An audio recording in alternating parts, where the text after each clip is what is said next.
What in the world? Look at that. There's bones.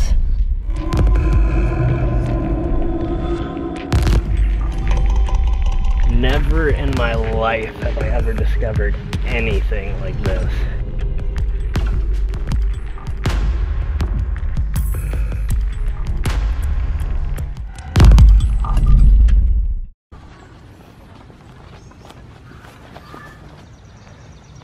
Looks like we'll definitely get an interior view on this one, although unfortunately it's due to some broken glass, although we could probably see through anyway.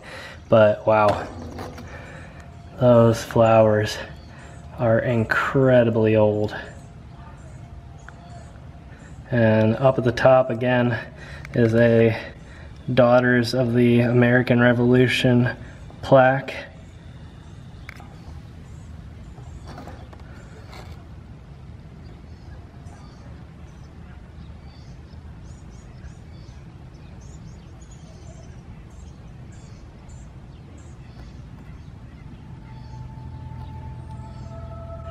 So there's like, it's like 1, 2, 3, 4. That's weird. It's like they're impact marks, but they're on the wrong side. Almost as if they came from the interior of the mausoleum. You can see where they barely broke out, like something impacted, almost like somebody fired like a BB gun or something from the inside. Makes me wonder if it's actually even, it's definitely locked up, so maybe at one point it wasn't though. I don't know. That's really weird.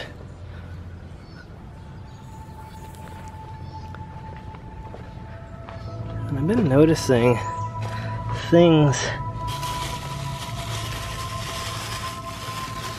There's a little bag. Wow. Look at that. This is actually like a dead bird.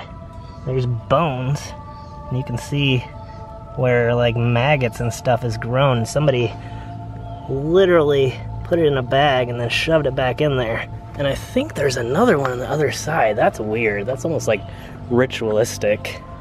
Look.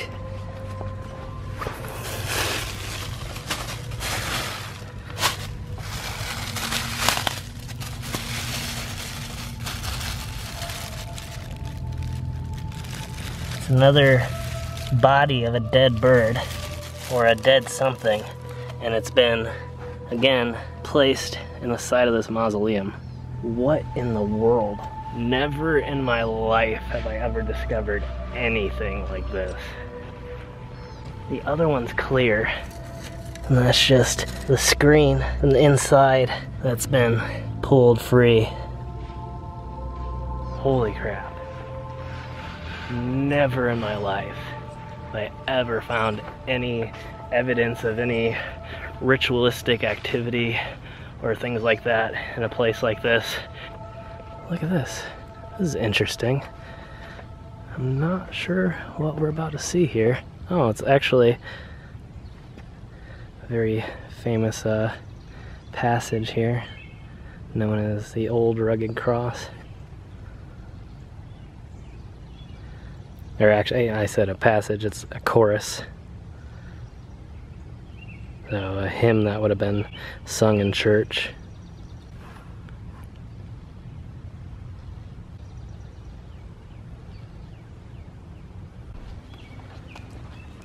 Wow.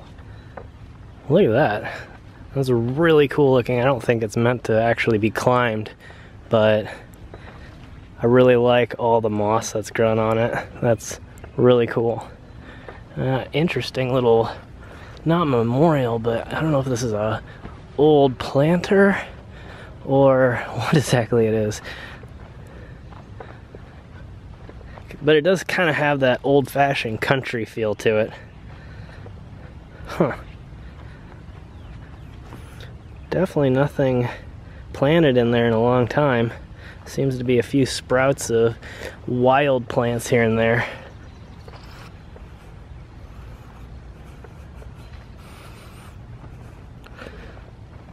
But we kind of see my car way over there in the distance, and I think what we'll do is take this cool little pathway. You can see these stairs here, and there's several different staircases here. It's kind of cool.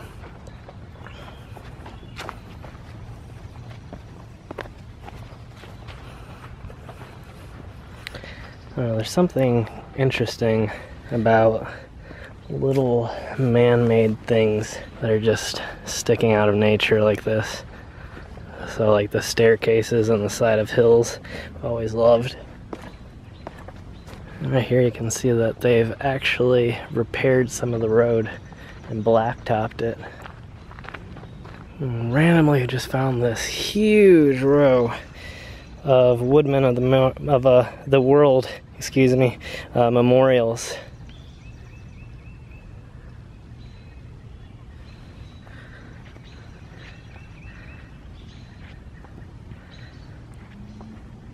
Another fascinating design.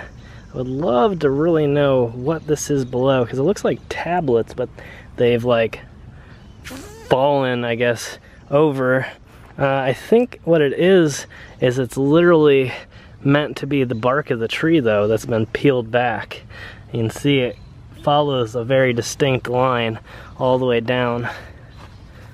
There's some rebar sticking out to support something, maybe an extra branch. But I don't really know where that's gone.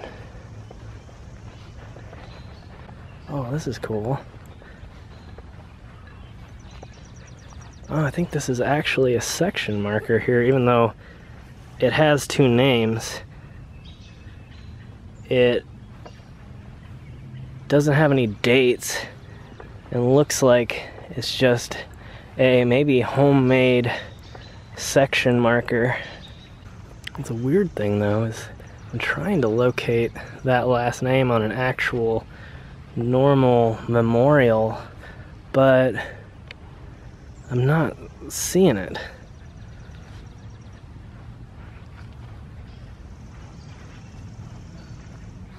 So I don't know. Either the memorials are now missing and have been buried, or that's literally it, but I've never seen anything like it where it said Lot 57. That's what really gets me, is this little marker here, almost seeming like it was a donated marker. There's another Woodmen of the World marker here, and directly behind that is this very decayed looking mausoleum. I'm not sure exactly what we're gonna find on the other side, but also a decent amount of Civil War veteran markers here too, as you can see behind here.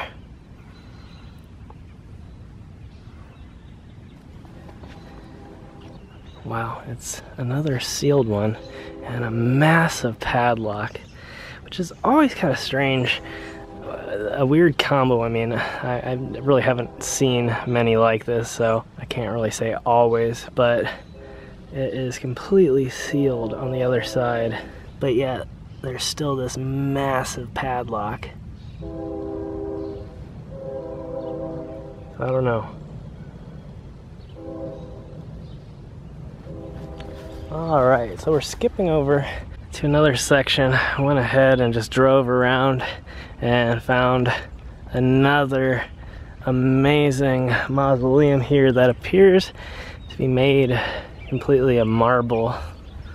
And what an amazing color pattern there. Some pinks, blacks, looks like even a little bit of blue. And it looks like it continues on inside as well. Wow.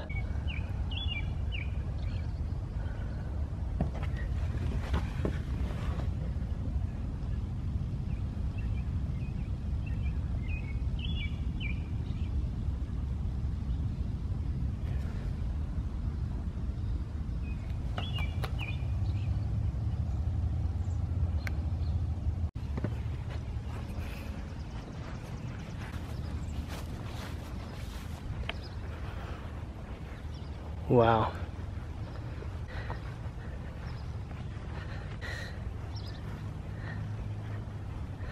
And the exterior protective window is a little bit foggy, so it's kind of hard to get a rear view here, but still pretty cool.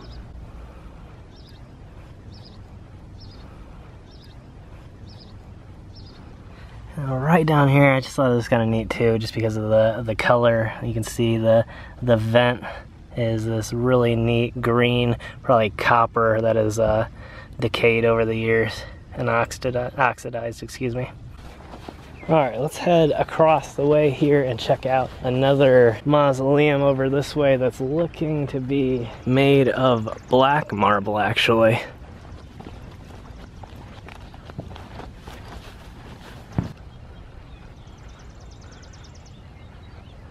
Another incredible one.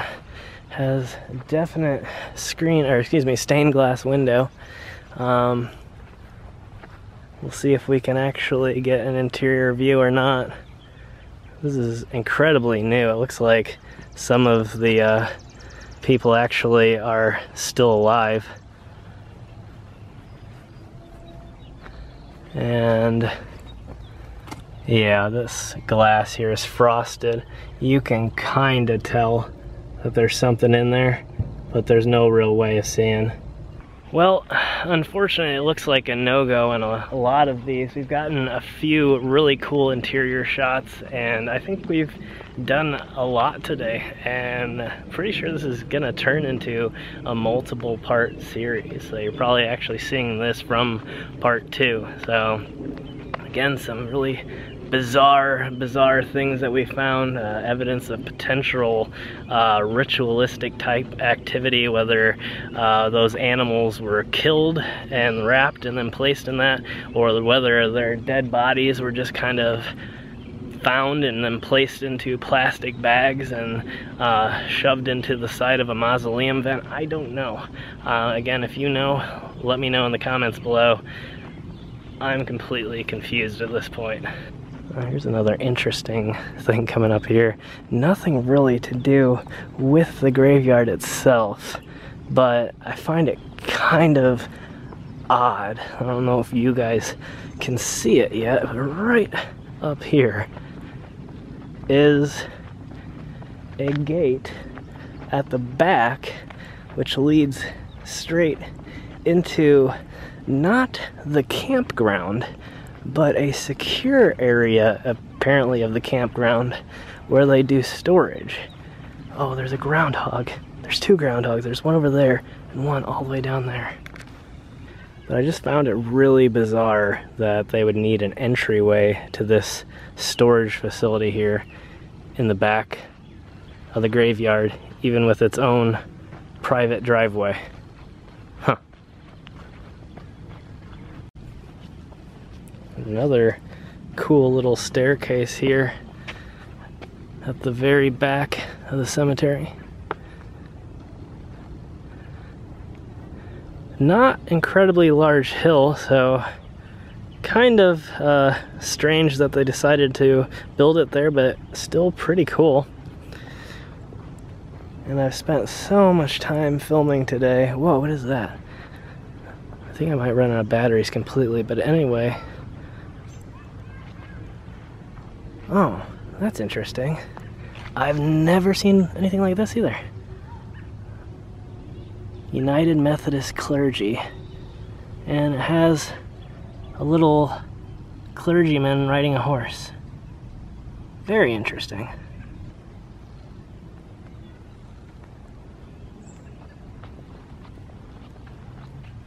Another very unique metal marker. Definitely is being affected by the growth of this tree here. It looks really cool, and not exactly sure what this is right here. It is stone, but it doesn't seem to have a section letter or number. It looks like there might be some engraving, but that's really different. Right down here, if I can locate it, is another section marker which looks completely normal, what we usually expect right here. But if we walk down from it, you can see, look right here, that sort of answers the question. You can see that as maybe section N and row 23, maybe that's how they're doing it, sort of like a grid style. I guess that would make sense. I think a lot of times though, especially if they're smaller places, there's only like row markers, but I guess it really makes more sense for there to be a grid layout in a giant place like this. Otherwise you're going to be having massive numbers in each row. Alright, so this is actually the last thing that I'm filming, although I don't know that it's really going to be the last thing that I show on the episode here, but I thought this was really neat. I don't, again, think there's going to be, well, it looks like we might be able to see inside. Right in the center is an area where you can see through there.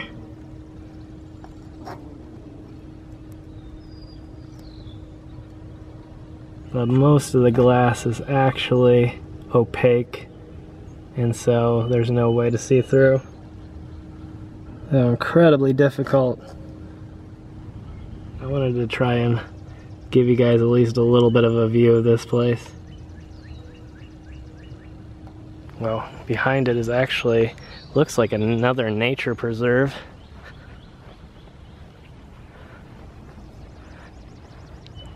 And again, as we see pretty often actually, not the greatest view from the back, just due to the protective glass that is put up there, probably to protect from things like bullets and rocks and other things that we have, of course, seen along our journeys here on this channel. Looks incredibly tall though, making me think that there's actually quite a bit of internments here, but pretty difficult to see.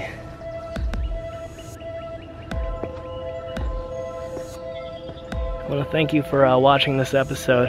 Make sure you don't forget to subscribe and hit your bell notification so that you don't miss a single episode on 539. Make sure you check out the second channel for some behind the scenes content and some live streams, and I will see you guys in our next adventure.